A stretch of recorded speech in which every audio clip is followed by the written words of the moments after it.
The council chamber was a perfect sphere. It floated in space above the neutral moon called Tertius Prime. Inside the sphere, representatives from 40 different species sat in their designated positions. Each position was designed for that species' particular needs. Some floated in zero-gravity bubbles. Others sat on heated rocks. Some were submerged in water tanks. The humans had simple chairs. Ambassador Sarah Chen sat in the human section and watched everything fall apart. She had been a diplomat for 20 years. She had seen arguments before. She had seen threats before. But she had never seen this. The galaxy was about to tear itself apart, and nobody seemed able to stop it. At the center of the sphere, 2 holographic projections showed the leaders of the 2 empires that were about to go to war. On the left side floated the Zephrani collective. They looked like living crystals. Light moved through their bodies in patterns that showed their emotions. Right now those patterns were angry red and orange, sharp and violent. On the right side was the Krath Dominion. The Krath looked like giant insects, but they were much more than that. Each Krath was connected to all other Krath through something they called the hive mind. What one Krath knew, all Krath knew. What one felt, all felt. Their representative was a massive creature with 6 legs and 4 arms. Its compound eyes showed no emotion at all. The problem was simple. Both empires wanted the same thing. The Omega Sector was a region of space filled with rare minerals and strange energy readings. The Zephrani said they had claimed it first.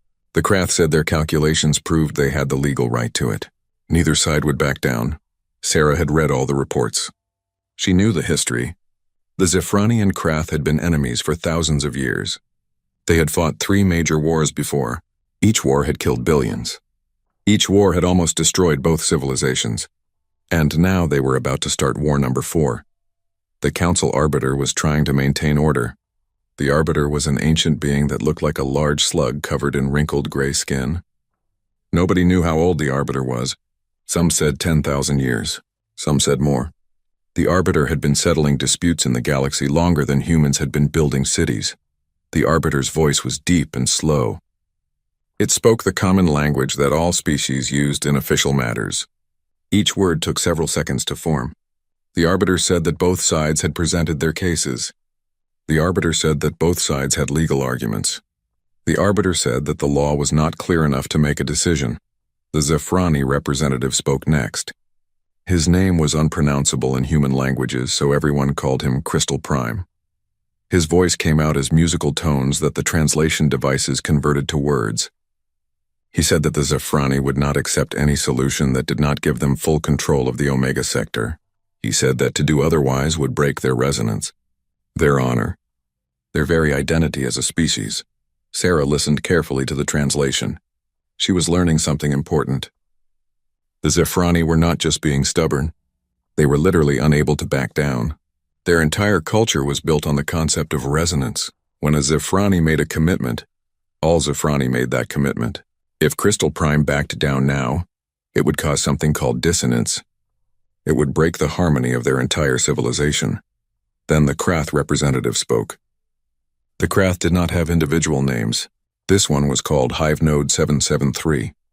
It spoke in clicking sounds that the translators turned into flat, emotionless words. The Krath said that their calculations showed a 78% probability of victory in a war. The Krath said that all Krath minds had reviewed the data. The Krath said that the consensus was clear, or was the optimal solution. Sarah felt a chill run down her spine. The Krath were not threatening war. They were not angry. They were simply stating what their calculations showed.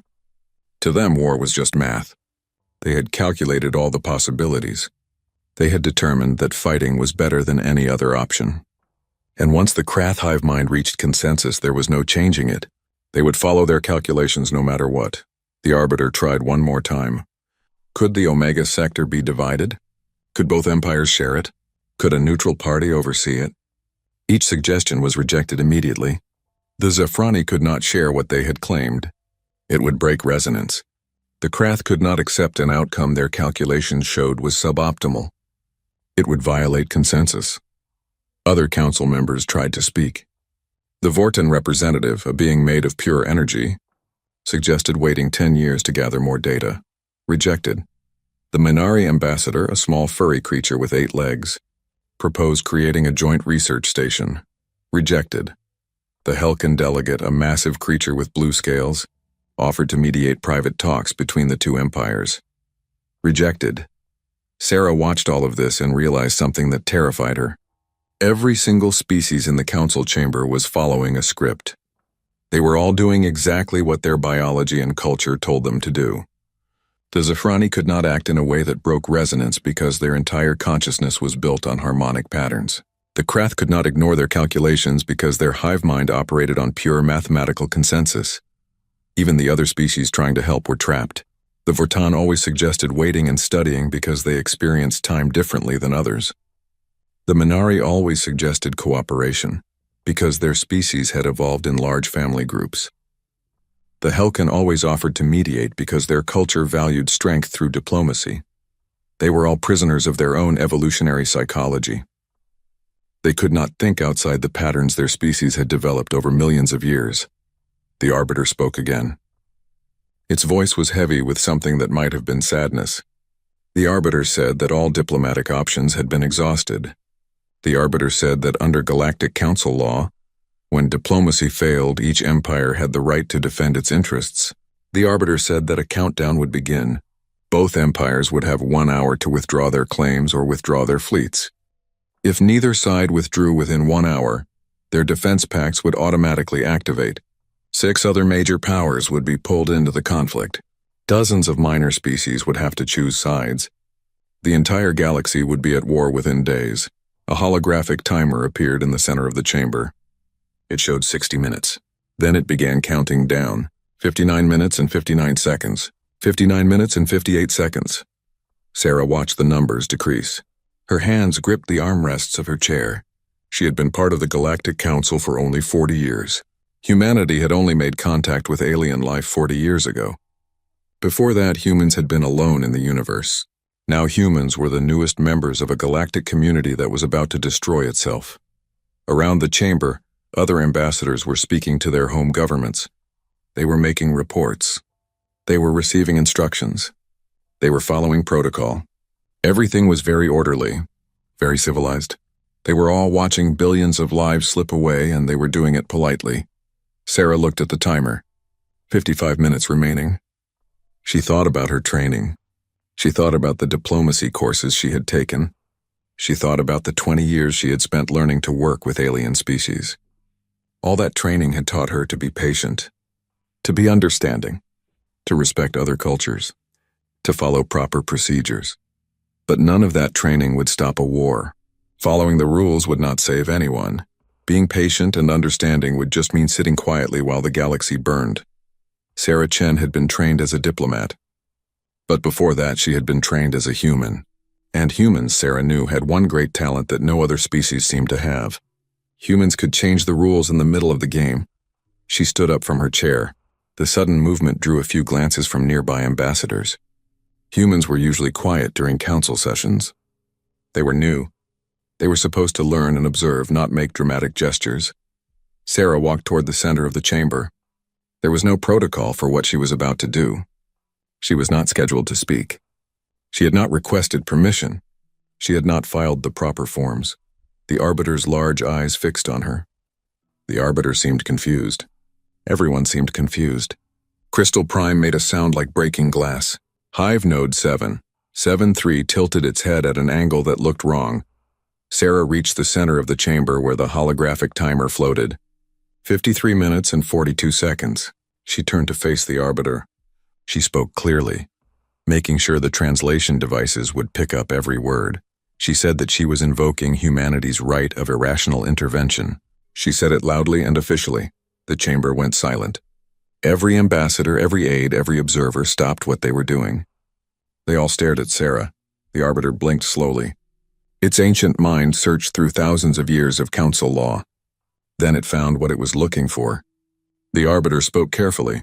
Yes, it confirmed. There was such a provision. It had been added to the council charter when humans joined. It had been meant as a joke. When humans first arrived at the council, they had been very strange. They did not follow clear patterns. They could not be easily predicted. The older species had been amused and slightly concerned. So they had added a special clause to the law. If a situation seemed hopeless and if all logical options had failed, then the human representative could invoke the right of irrational intervention. It was meant to be funny. A way to acknowledge that humans were unpredictable. Nobody ever expected it to actually be used, but Sarah had studied the council charter very carefully. She knew every clause. She knew every exception. And she knew that according to the law, when this right was invoked, the council was required to hear the human representative speak. They were required to listen to whatever irrational, illogical, unpredictable thing the human wanted to say. The arbiter looked at Crystal Prime, then at Hive Node 773, then back at Sarah. The law was clear. They had to listen. Sarah looked at the timer. 51 minutes and 18 seconds. She had no plan.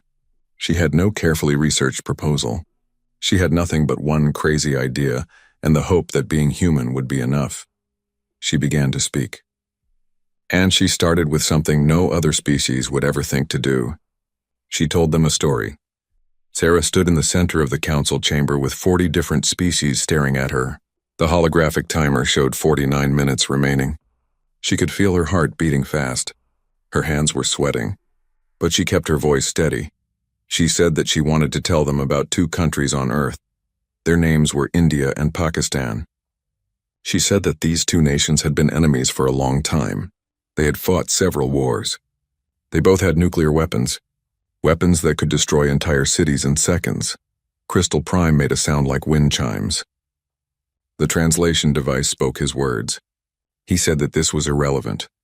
He said that human tribal conflicts were not comparable to galactic empire disputes. He said that Sarah was wasting precious time, but the arbiter held up one large, wrinkled appendage. The law was clear. Sarah had invoked the right of irrational intervention. The council was required to listen. Crystal Prime made an angry sound but went silent. Sarah continued. She said that India and Pakistan had come to the brink of nuclear war many times. In 1999, they fought in the mountains. Both sides mobilized their nuclear weapons. In 2001, terrorists attacked the Indian parliament. India blamed Pakistan. Both countries prepared for war. In 2008, terrorists attacked Mumbai. Again, war seemed certain. She said that military analysts predicted that a war between India and Pakistan would kill 20 million people in the first week. The nuclear fallout would spread across Asia. Billions would suffer from radiation and starvation. It would be a catastrophe. Hive Node 773 spoke. Its clicking voice was converted to flat words. It said that clearly these nations had calculated that war was suboptimal. It said the math must have shown that peace was more beneficial. It said this proved the value of proper calculation. Sarah shook her head. No, she said. That was not what happened. The calculations showed that war would be terrible for both sides.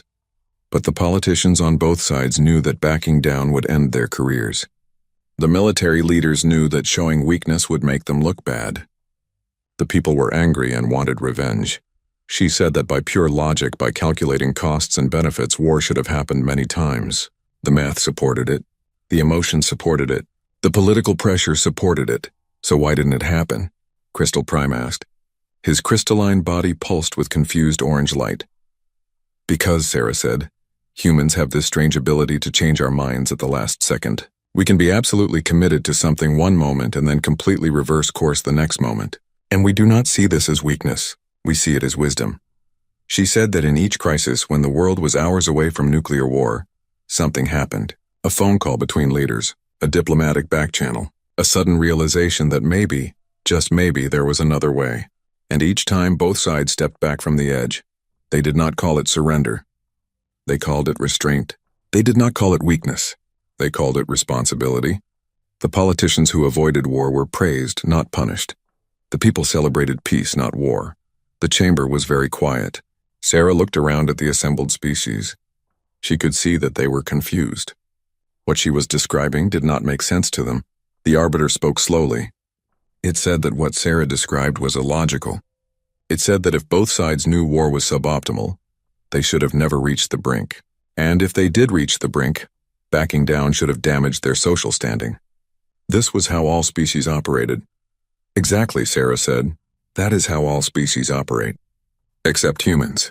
We are the only species that can hold 2 opposite ideas in our heads at the same time. We can believe war is necessary and also believe peace is better. We can make a commitment and break it. We can say we will never surrender and then surrender, and we can make all of this seem reasonable. The timer showed 43 minutes remaining. Sarah took a deep breath. She needed to make them understand. She needed to show them that the way they were thinking was too limited. She turned to Crystal Prime. She said that she understood the Zafrani problem. If he backed down now, it would break resonance. All Zafrani would feel the dissonance. The harmony of their civilization would be disrupted. Crystal Prime's light patterns showed agreement. Yes, he said. You understand. This is why we cannot yield. But Sarah said, what if you are not yielding? What if you are doing something better? What if the question is wrong? Crystal Prime's patterns shifted to confused blue. He asked what she meant. Sarah said that right now both empires were asking who should control the Omega sector. The Zafrani said they should. The Krath said they should. They were fighting over who gets the prize. But what if that was the wrong question? What if the right question was, should anyone control it at all? Now multiple ambassadors were leaning forward in their seats. The Vorten energy being began to glow brighter. The Minari ambassador's ears perked up. Even the Helkan delegate stopped looking at his communication device. Sarah continued. She said that the Omega sector had rare minerals and strange energy readings. Both empires wanted to mine it and study it. But what if mining it was the wrong approach? What if the sector was more valuable as a mystery than as a resource? Hive node 773 clicked rapidly. Its translation device struggled to keep up. It said that resources had measurable value. Mysteries had no value. This logic was flawed. Sarah smiled. She said that was exactly the kind of thinking that would lead to war. Everyone was so focused on immediate measurable benefits that they could not see other possibilities. She said that humans had a concept called a nature preserve. When humans found something valuable in nature, they sometimes chose not to exploit it. They would protect it instead. They would study it carefully. They would preserve it for future generations. And they would find that this brought them more value than mining or destroying it ever could. The Omega sector, Sarah said, could become the first galactic preserve. A place where the strange energy and rare minerals were studied but not exploited, where multiple species could send researchers, where the mystery was preserved instead of destroyed. Crystal Prime's light patterns showed interest but also doubt. He said that the Zafrani had claimed the sector. To give up that claim would still break resonance. The problem remained. No, Sarah said. The problem only remained if you use the same words. Words matter. Framing matters. You would not be giving up your claim. You would be transcending it.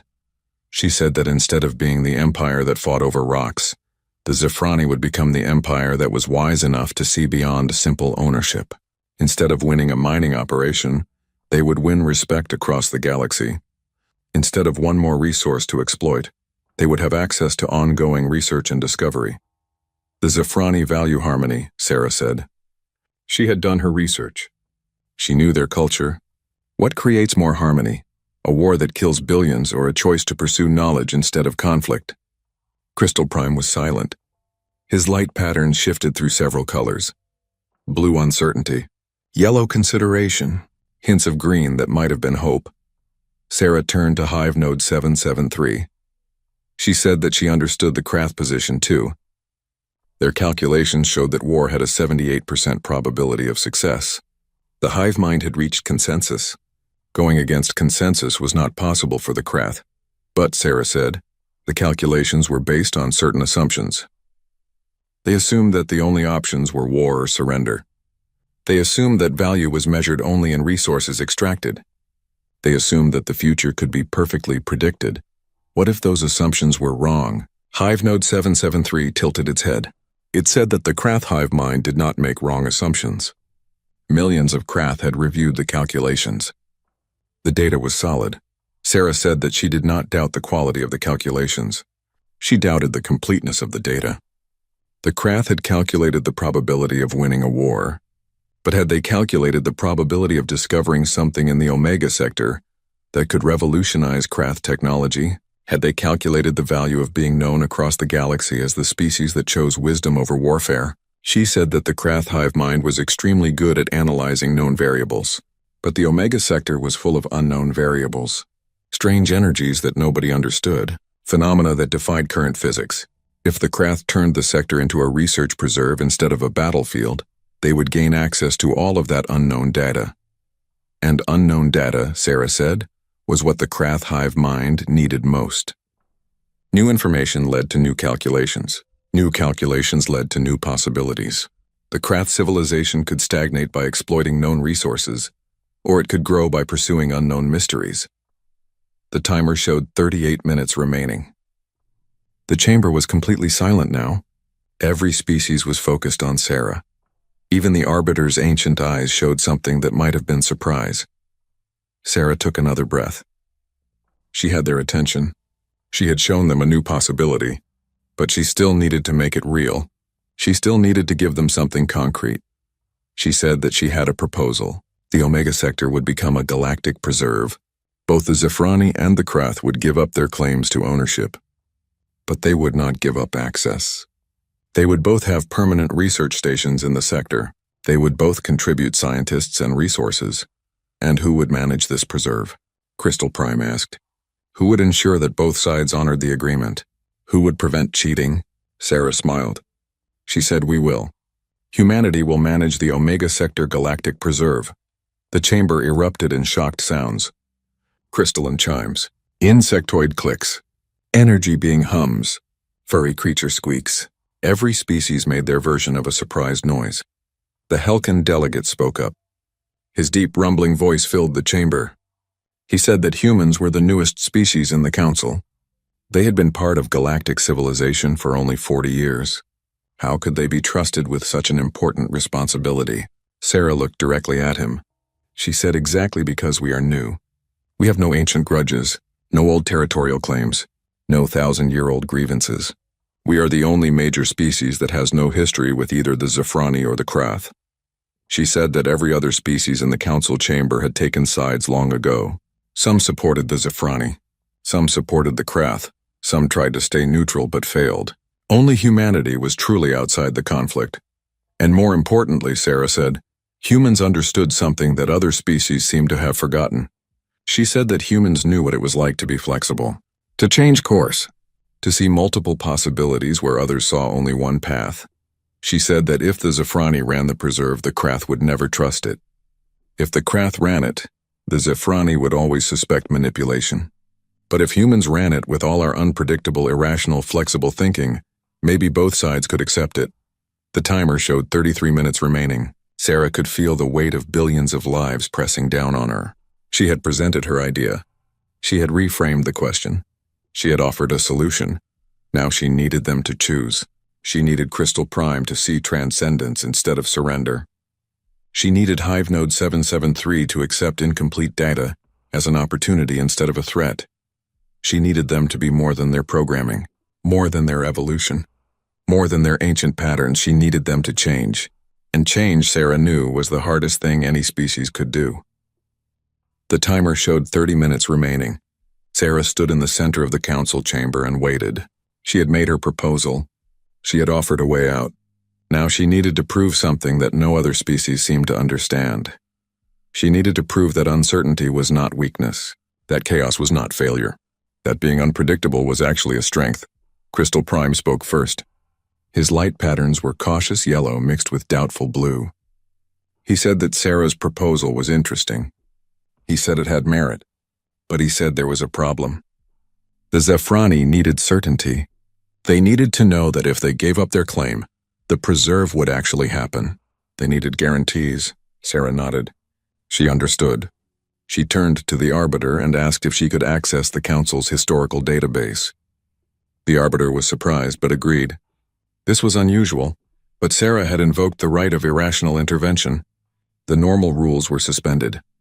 A holographic display appeared next to the countdown timer. Sarah connected her personal device to it. She said that she wanted to show everyone something.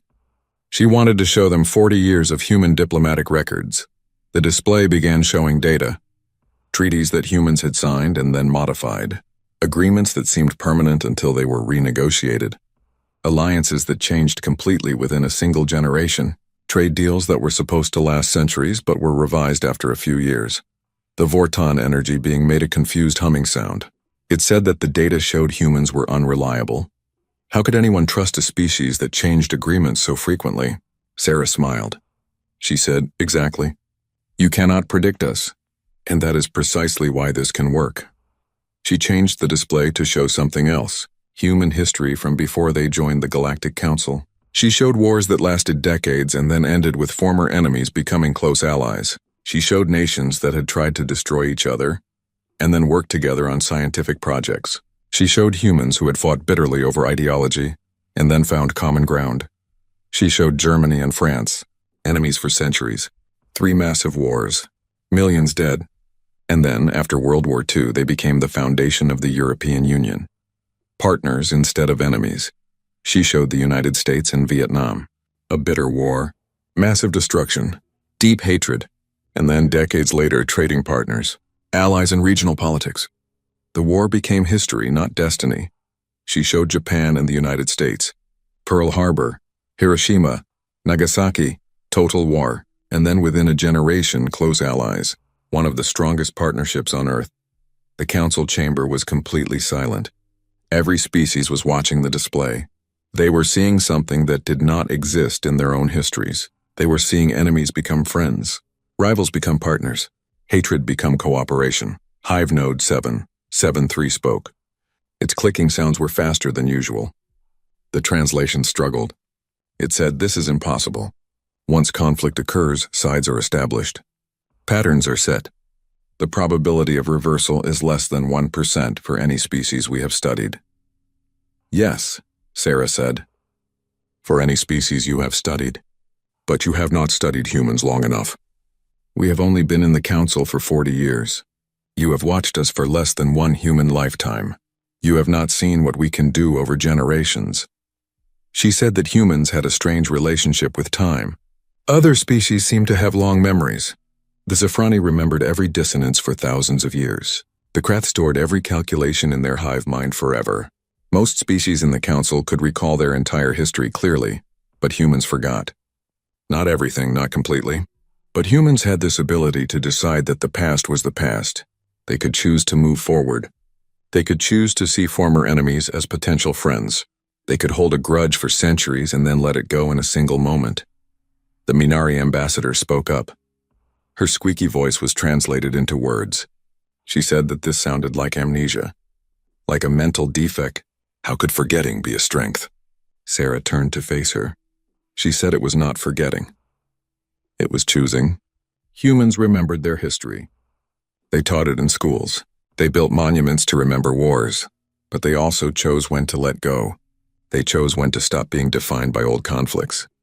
She said that other species were prisoners of their own perfect memories. They could not escape their past because they could not forget it. Every old grievance was fresh. Every ancient insult was still real. The Zafrani and Krath had been enemies for thousands of years, and they would be enemies for thousands more unless they could learn to let go. But humans, Sarah said, humans could help them let go, because humans understood how to change, how to adapt, how to be different tomorrow than they were today. The timer showed 25 minutes remaining. Sarah looked at Crystal Prime. She looked at Hive Node 773. She could see them processing what she had shown them. She could see their alien minds struggling with concepts that did not fit their normal patterns. Crystal Prime's light patterns shifted.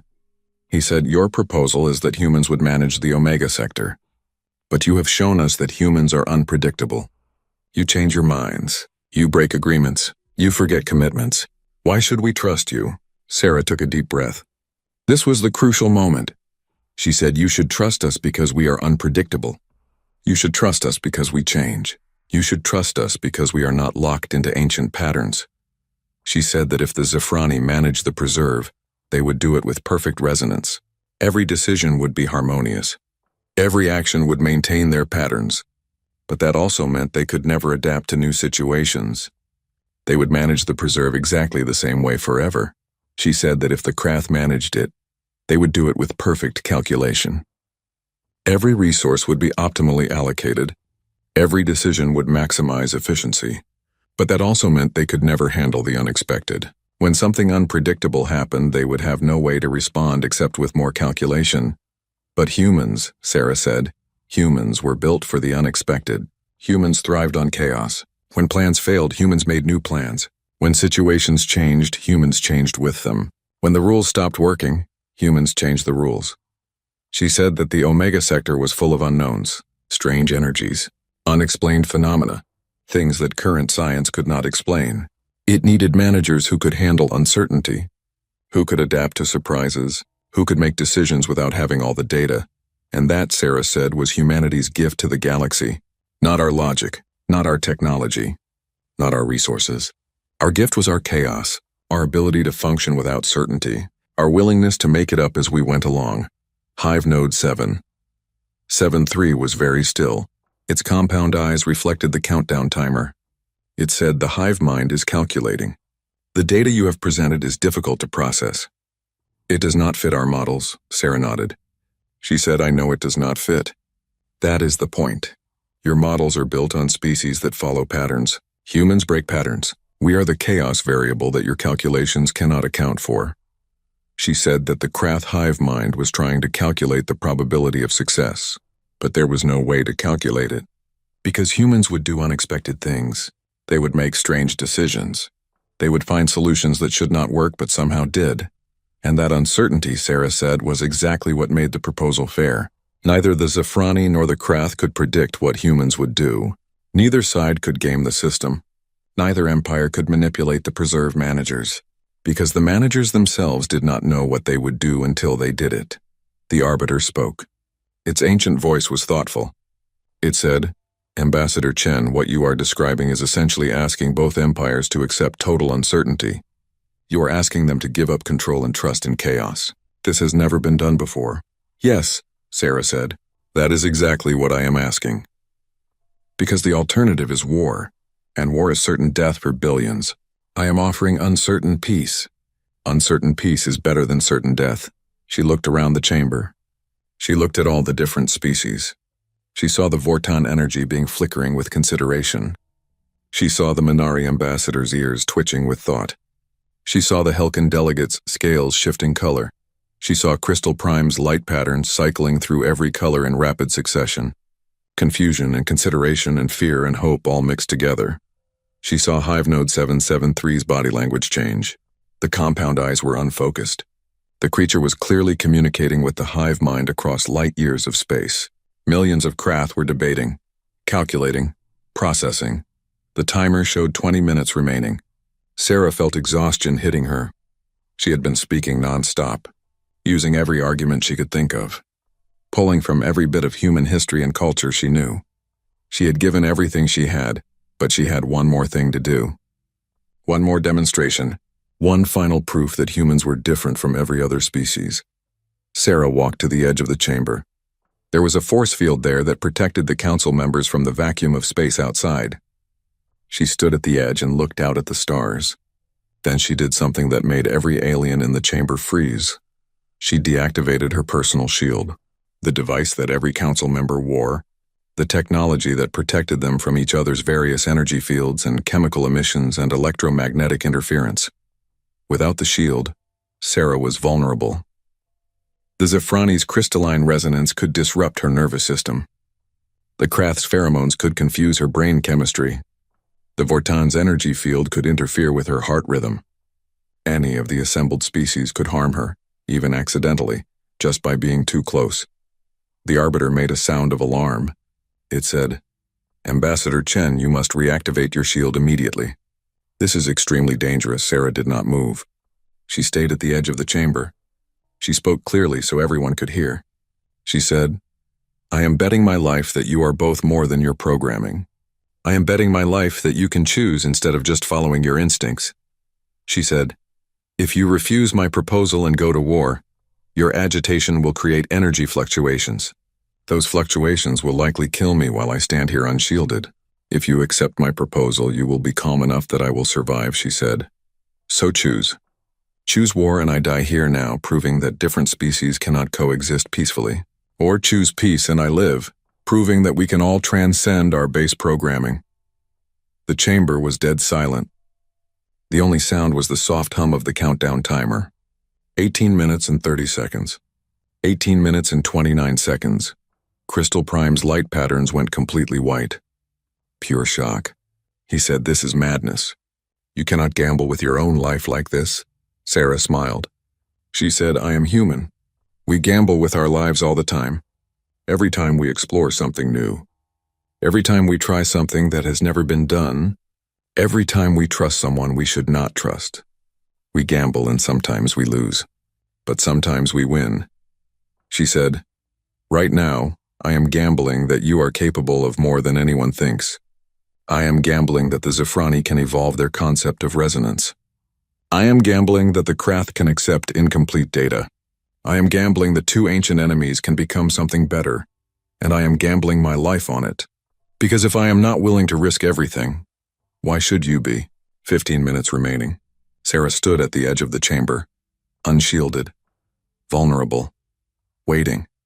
She had done everything she could. She had argued. She had explained. She had demonstrated. Now she could only wait and hope that she had been right about one thing. Hope that intelligence was more than just programming, that consciousness was more than following patterns, that even ancient species could learn something new from the chaos of humanity. 14 minutes, 13 minutes and 59 seconds. The timer counted down steadily. Sarah Chen stood at the edge of the council chamber with no shield protecting her. She could feel the various energies washing over her body, the crystalline vibrations from the Zafrani, the chemical signals from the Krath, the electromagnetic pulses from the Vortan, all of it mixing together in ways that made her head ache and her heart race. But she did not put her shield back on. She did not step back. She stood there and waited. Crystal Prime was the first to move. His massive crystalline body shifted position. Light danced through him in patterns Sarah had never seen before. The translation devices struggled to interpret. The sounds that came out were confused and uncertain. Finally, words formed. Crystal Prime said, "What you are doing is without precedent. No species has ever offered such a personal sacrifice for enemies not their own." Sarah's voice was steady despite the pain building in her head. She said, "Humans do unprecedented things all the time. That is what makes us useful. We do things that have never been done because we do not know they are impossible." She said, "The Zafrani have been following the same patterns for thousands of years. Beautiful patterns, harmonious patterns, but patterns that trap you. I'm offering you a chance to break free." Crystal Prime's light patterns flickered. He said, "Breaking patterns breaks resonance." "It destroys what we are." "No," Sarah said. "It evolves what you are." She had to speak carefully now. Each word took effort through the increasing pain. She said, "The Zafrani value resonance above all else. But what if there is a higher resonance? A resonance that includes change and growth?" She said, "Human musicians understand this. They create beautiful harmonies. But the most beautiful music is not the same note repeated forever. The most beautiful music changes. It grows, it surprises. That is what makes it beautiful." Crystal Prime went very still. His light patterns stopped their usual cycling. For several long seconds he was completely motionless. Then slowly a new color began to appear in his crystalline body, a color Sarah had never seen any Zafrani display. A deep, rich purple that seemed to contain all other colors within it. The Arbiter made a surprised sound. It said, "That is the color of first resonance. The Zafrani have not shown that color in 10,000 years. It is the color of profound change." Crystal Prime spoke. His voice through the translator was different now, softer, more complex.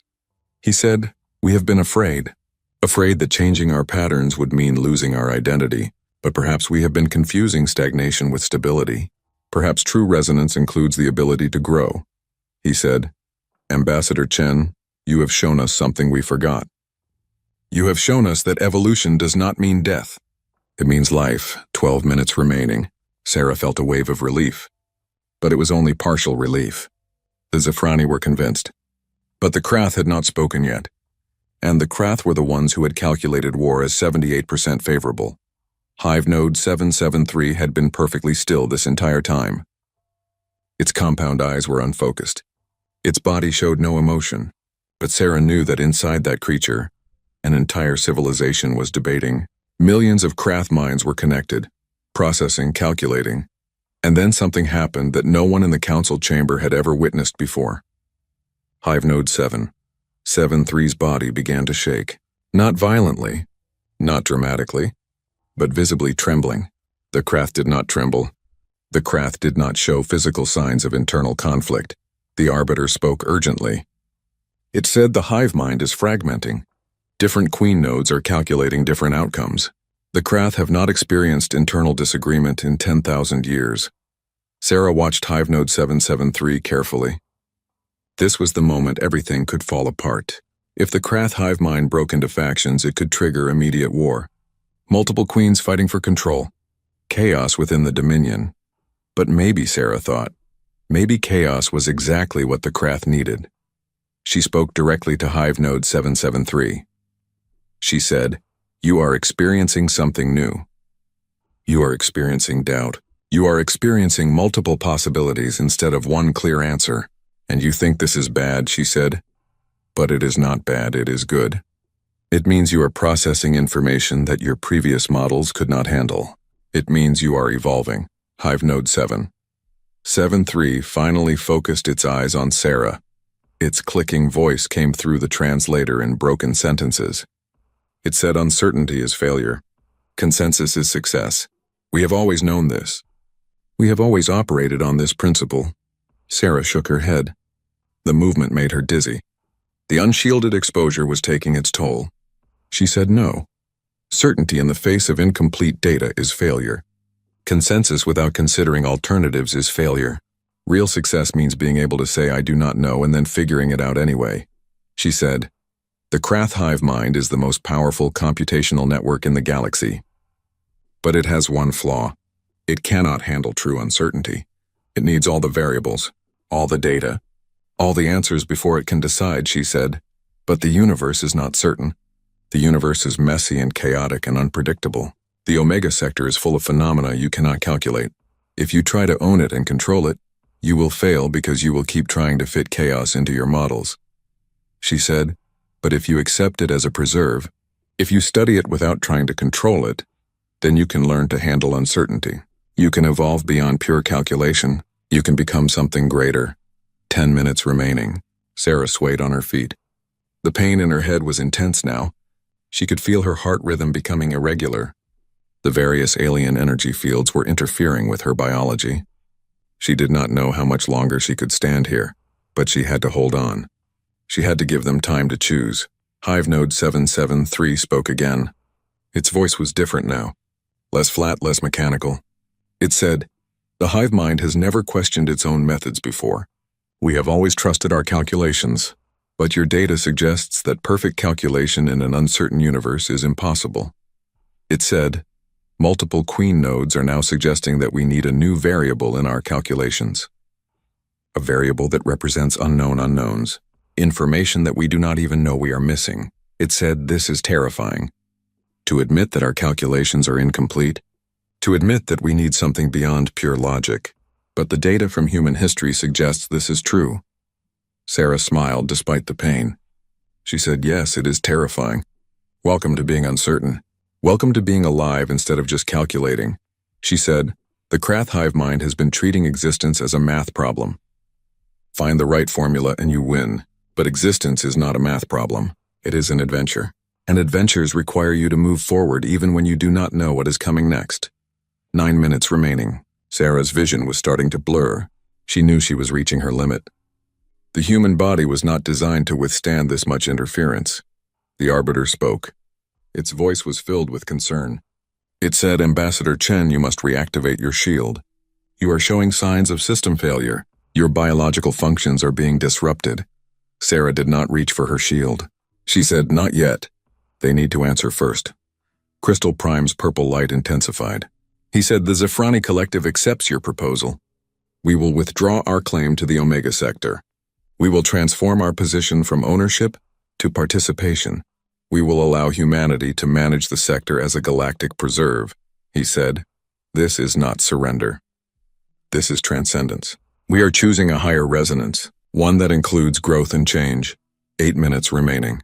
Sarah turned her blurring vision to Hive Node 773. One empire had agreed, but both had to agree or the war would still happen.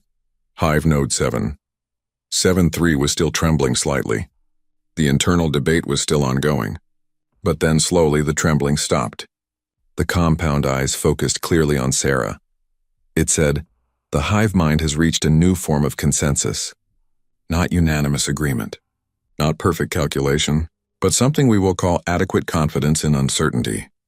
It said, 73% of Queen nodes believe your proposal offers better long-term outcomes than war. 27% are uncertain. 0% actively oppose. It said, this is our first decision made without full consensus. This is our first choice made with acknowledged uncertainty. We accept your proposal. The Krath Dominion will withdraw its claim and participate in the preserve. The words had barely finished translating when Sarah's legs gave out. She collapsed to the floor. Immediately, alarms began sounding throughout the chamber. Medical drones rushed toward her. But before the drones could reach her, something unexpected happened. Crystal Prime moved across the chamber faster than Sarah had ever seen a Zafrani move. His crystalline body positioned itself between Sarah and the various energy sources. He began resonating at a specific frequency that created a shield around her. At the same time, Hive Node 773 released a cloud of specialized pheromones. These chemicals counteracted the harmful effects of other Krath emissions. They stabilized Sarah's disrupted biology. The two ancient enemies worked together to save Sarah's life. They did it without discussion, without calculation, without planning. They simply did what needed to be done. The medical drones reached Sarah and began treatment. Her personal shield was reactivated. Color slowly returned to her face. Her heart rhythm stabilized. Her breathing became regular. The Arbiter spoke. Its ancient voice carried a tone that might have been awe. It said, the countdown has been stopped. Both empires have formally withdrawn their claims. War has been averted, it said. Ambassador Chen, you have accomplished what no diplomat in galactic history has accomplished. You have prevented war between ancient enemies through pure unpredictability. Sarah tried to sit up. The medical drones insisted she stay down. She said weakly, I did not do it through unpredictability. I did it by betting that even predictable species could become unpredictable when they had to. She said, I bet that intelligence means more than following programming. I bet that consciousness means being able to choose something new, and I was right. Crystal Prime's purple light pulsed gently. He said you were right, and you proved it by gambling your own life. That is something no Zafrani would ever do. We protect resonance above all else, including individual survival, he said. But you showed us that sometimes individual sacrifice creates greater harmony than collective preservation. You have taught us a new form of resonance. Hive Node 773 added, the Hive Mind has designated this event as a Category 1 learning moment. It will be studied by all Krath for generations. Your willingness to act without complete data has been noted as a valuable strategy. It said, we are adding a new calculation variable. We call it the chaos factor. It represents the probability that uncertain action will produce better outcomes than certain inaction. You have taught us to value uncertainty. Sarah finally managed to sit up. The medical drones buzzed around her disapprovingly but did not stop her. She looked at the timer display. It was frozen at 6 minutes and 47 seconds. That was how close they had come. Less than 7 minutes from galactic war. She looked at Crystal Prime. She looked at Hive Node 773. She looked at all the assembled species. She said, this is just the beginning. We have stopped one war, but the galaxy is full of old patterns and ancient conflicts. We have a lot of work ahead. The Arbiter's ancient eyes studied her. It said, yes, Ambassador Chen, much work indeed. But you have proven something important today. You have proven that change is possible, even for species 10,000 years old, even for civilizations that thought they knew everything. It said, humanity has been part of this council for only 40 years. But in that short time, you have taught the galaxy something it had forgotten. You have taught us that being alive means being able to change, and that is the most important lesson any species can learn. Sarah smiled. She said, we humans have a saying. We say that the only constant is change. I think the galaxy is about to learn what that really means. 3 weeks had passed since the day the galaxy almost went to war. Sarah Chen sat in a transport shuttle traveling toward the Omega sector. She was still tired. The medical drones had fixed the damage from her unshielded exposure, but the exhaustion went deeper than physical. It was the exhaustion of someone who had carried the weight of billions of lives and somehow managed not to drop them. But she could not rest yet. There was too much work to do. The Omega Sector Galactic Preserve needed to be established. Treaties needed to be written. Research protocols needed to be designed. And most importantly, Sarah needed to prove that her crazy idea could actually work. The shuttle's communication system chimed. A message from Earth. Sarah opened it and smiled. It was from her superior, Director Martinez. The message said that Sarah was now officially the director of the Omega Sector Preserve. It said that Earth was proud of her. It said that the United Nations had voted unanimously to support the preserve. But the message also included a warning. Director Martinez said that not everyone in the galaxy was happy about what happened. Some species were concerned. Some were afraid. Humanity had shown that they could break the rules and get away with it. That made humans dangerous in ways that other species were only beginning to understand. Sarah closed the message and looked out the shuttle window. She could see the Omega Sector ahead. It was beautiful. Swirling nebulas of gas and dust. Strange energy patterns that made the stars shimmer in unusual colors. Space itself seemed to bend and twist in ways that did not match known physics. The shuttle pilot, a young human named Lieutenant Park, spoke up. He said that sensors were detecting unusual readings. The energy patterns were even stranger up close. He asked if it was safe to proceed. Sarah smiled. She said, "We have no idea if it is safe. We have no idea what we will find. That is exactly why we are here. To explore the unknown. To study what we do not understand. That is what humans do." As they approached the sector, Sarah saw something that filled her with hope. There were already ships there. Zephrani crystal vessels that reflected the strange lights beautifully. Krath organic ships that looked like giant insects floating in space. And between them, human construction vessels were building the first research station. The three species were working together. Not because they had to.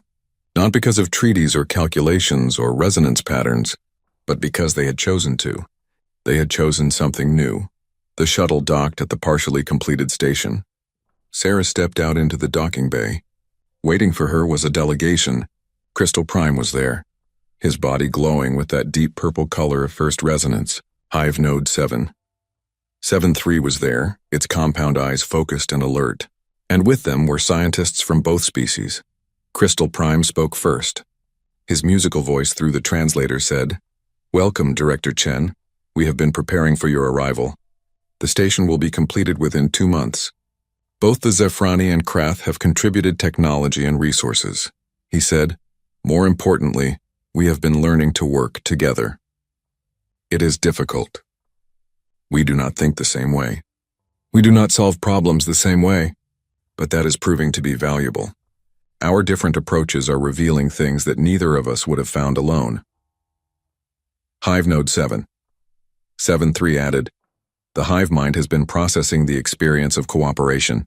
It is inefficient compared to pure calculation, but it produces unexpected results. 79% of research questions are being answered faster through cooperation than through independent analysis." It said, "We are learning to value inefficiency when it leads to innovation. This is a new concept for the Krath. You have fundamentally altered our approach to problem solving." Sarah looked around the docking bay. She saw Zephrani scientists examining Krath equipment. She saw Krath researchers studying Zephrani crystal samples. She saw human technicians helping both species understand each other's technology. It was messy. It was chaotic. It was not efficient or harmonious or perfectly calculated. It was beautiful. Over the next several days, Sarah worked to establish the basic structure of the preserve.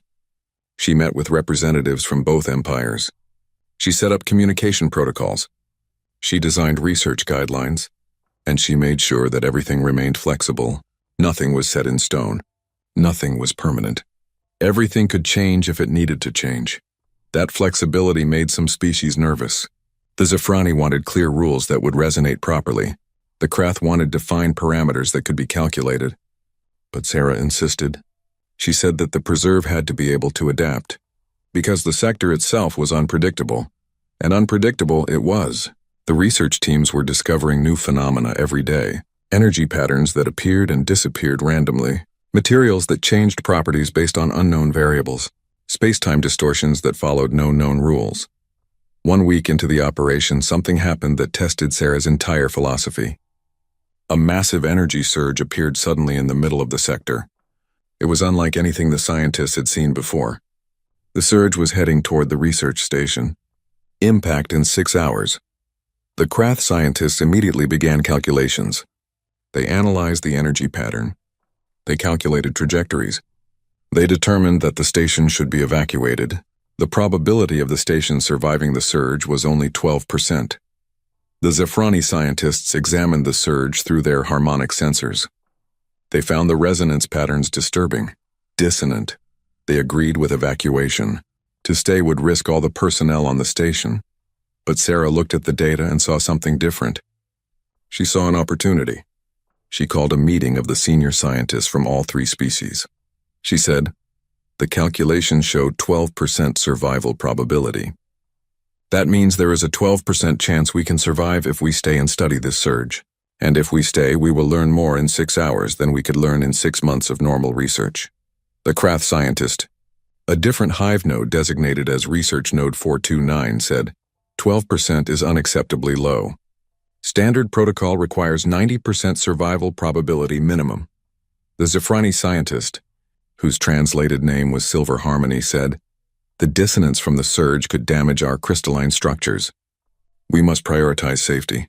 Sarah looked at both of them. She said, "And what do the humans say?" "Lieutenant Park, what is your opinion?" The young pilot thought for a moment. Then he said, "Director, we came here to study the unknown. This surge is exactly the kind of thing we need to understand. If we run every time something dangerous happens, we will never learn anything useful." He said, "I vote we stay. We came here to explore. Let us explore," Sarah smiled. She turned to Research Node 429. She said, "Run your calculations again. But this time, add a variable. Add the value of the knowledge we will gain. Add the breakthrough discoveries that could come from studying this surge. Factor in that this might be a once-in-a-lifetime opportunity." The Krath scientist hesitated. Then its compound eyes unfocused as it connected with the hive mind. After several long moments, it spoke.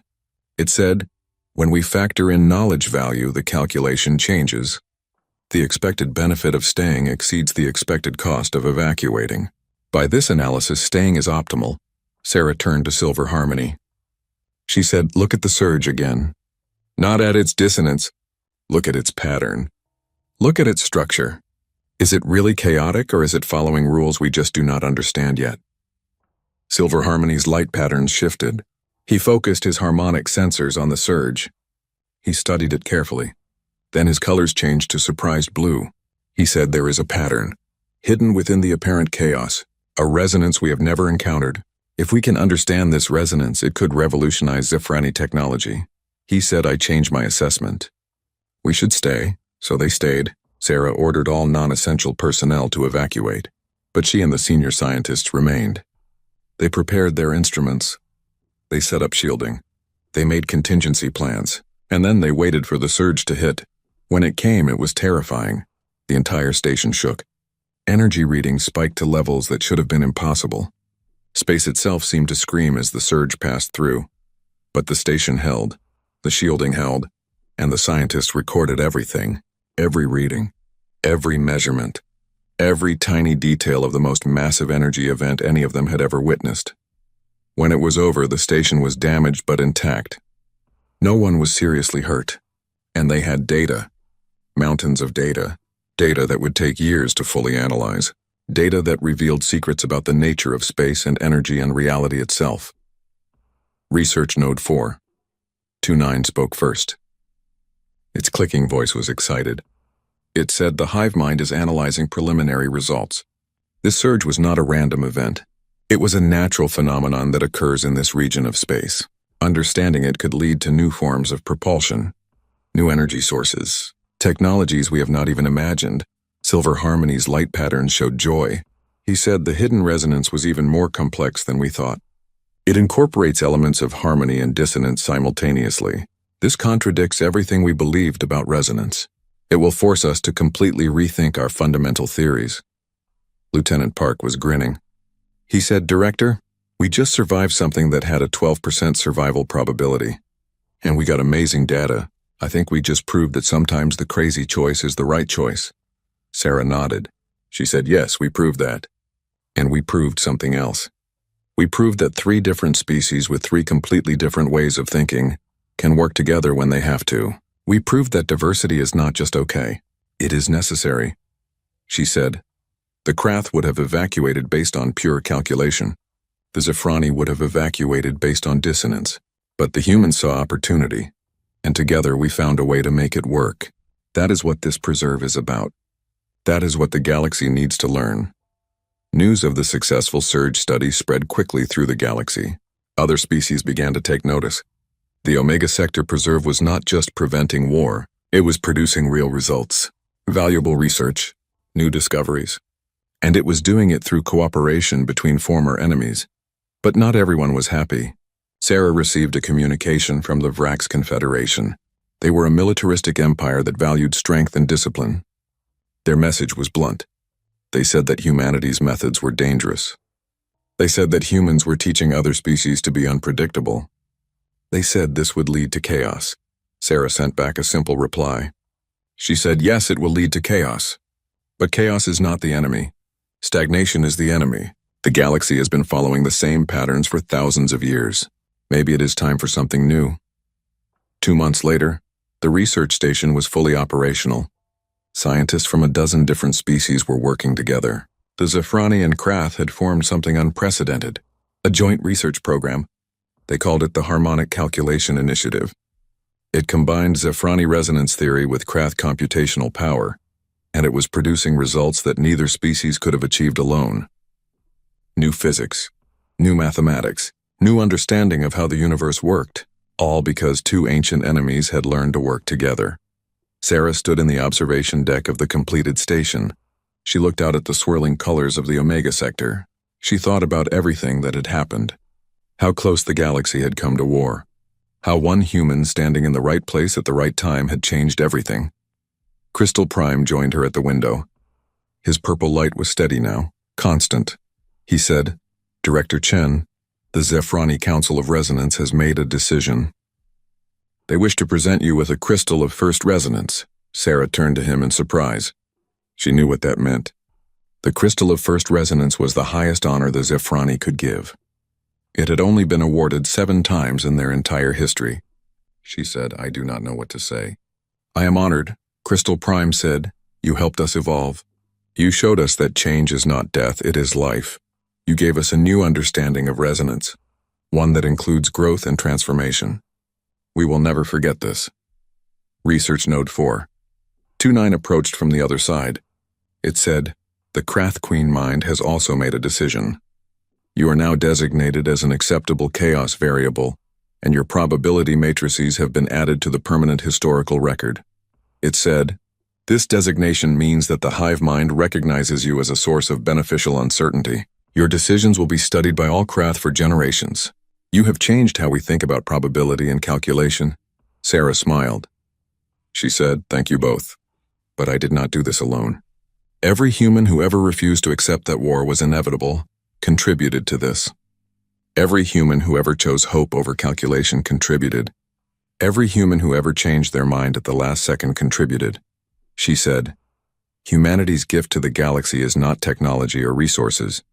It is perspective. We show other species that there is always another way, that nothing is truly inevitable, that change is always possible. Lieutenant Park's voice came over the communication system. He said, Director, we are receiving a message from Earth. They want to know when you are coming home. Sarah thought about that. Home. Earth. She had not been back since the crisis. She missed it. She missed gravity that felt right. She missed air that tasted normal. She missed being around only humans.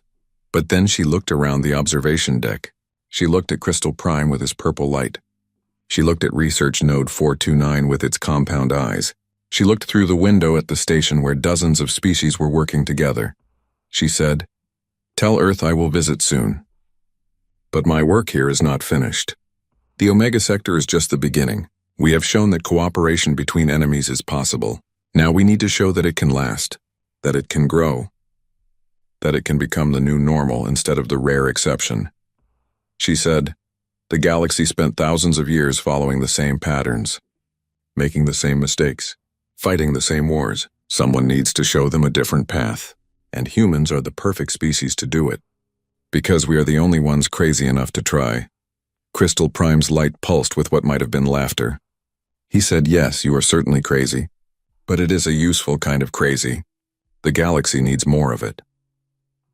Research Node 429 added, the hive mind has calculated that humanity's chaos factor will continue to disrupt galactic patterns for the foreseeable future. Some species will resist this, some will embrace it, but none will be able to ignore it, it said. You have changed the galaxy, Director Chen, not through force, not through superior technology, but through the simple act of showing other species that they can change too. Sarah looked back out at the Omega sector, the swirling nebulas, the strange energies, the mysteries waiting to be discovered. She thought about how close everything had come to disaster, how 6 minutes and 47 seconds had separated peace from war, but those 6 minutes had been enough. Enough time for two ancient empires to choose something new, enough time for the galaxy to step back from the edge, enough time for one human to prove that unpredictability was not weakness. It was enough time to change everything. Sarah smiled and turned away from the window. She had reports to write, research projects to oversee, diplomatic meetings to attend. The work of building a new kind of galactic cooperation had only just begun, but as she walked toward her office, she felt something she had not felt in a long time. Hope. Real hope. Not the blind hope that ignores problems, but the informed hope that comes from knowing that change is possible, that people can grow, that even ancient enemies can become partners. Behind her, Crystal Prime and Research Node 429 stood together at the observation window. The crystalline being and the insectoid creature, two species that should have been eternal enemies, two civilizations that had nearly destroyed each other, and they were watching the stars together, learning together, growing together, all because one human had stood up and said that there had to be another way, all because one human had refused to accept that war was inevitable, all because one human had been willing to gamble, everything on the possibility that intelligence meant more than programming, that consciousness meant more than following patterns, that being alive meant being able to choose. The galaxy would never be the same, and that, Sarah thought as she sat down at her desk, was exactly the point. Change was not the enemy. Stagnation was the enemy, and humanity had just taught the galaxy's oldest civilizations how to evolve. It was just the beginning. But it was a good beginning.